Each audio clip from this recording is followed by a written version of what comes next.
are there a lot of symbols?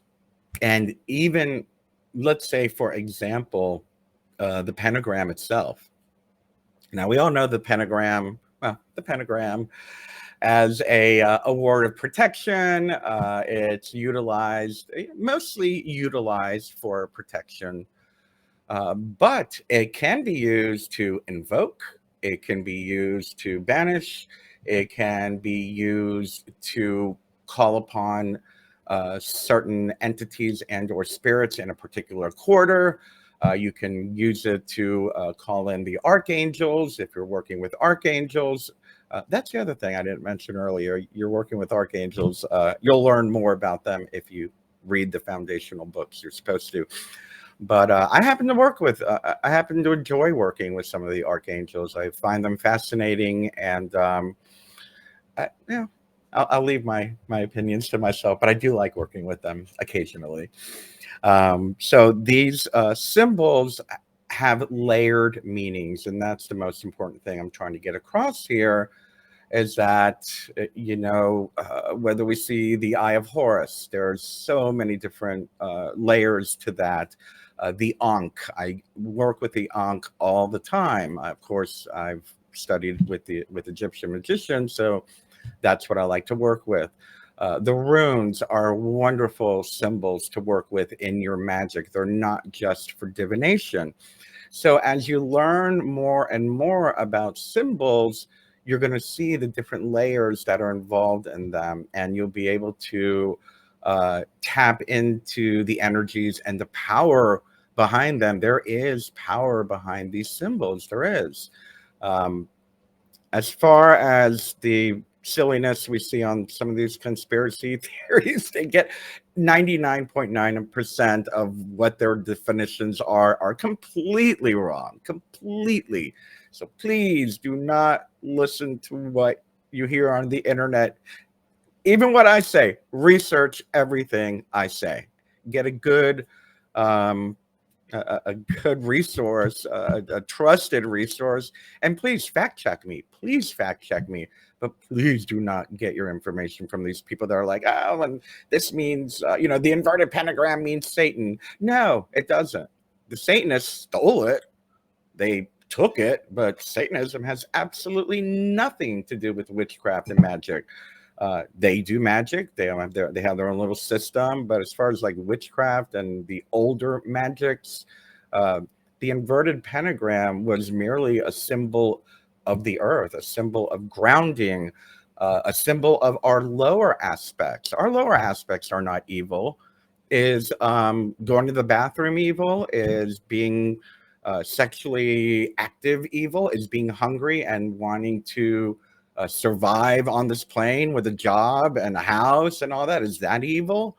No, but that's what that inverted pentagram usually stands for, is for the lower planes of consciousness. It's not evil. It's who uses it and how they apply it that makes it evil. By itself, it's just what energy you're putting behind it. Symbols, wonderful stuff. Let's go into correspondences. Whoa, you're definitely going to need a book for that. Correspondences could be anything from colors to crystals to dates and times. I'll try to give you an example of each. Colors. Red is an easy one. Red corresponds with fire. Fire corresponds with passion and transmutation. And let's say, let's move on to okay, red. We're using red. So the ruby. The ruby is one of my favorite stones, actually, and to me that's a very intense stone for transformation. I'm wearing an amethyst. An amethyst is known to have the energy of awakening the third eye, uh, enhancing intuitive abilities. As well, we have even the days of the week. Monday, moon day. The moon is associated with Monday. Tuesday is associated with the god Tues, which is associated with the god Mars. So Tuesday is more of a warlike energy. Wednesday is Woden's day. It is associated with the All Father Woden, Odin. So that's a good time to work on wisdom. And then you can break down the tables even more and go into the hours of the day. I don't know the hours of the day. I do need my reference books to do that. But when I was being trained at the very beginning, I had to perform a ceremony. I think it was like 6 a.m., 9 a.m., 12 p.m., 3 p.m., 6 p.m., all the way until I went to bed, and I let myself sleep from 9 to 6.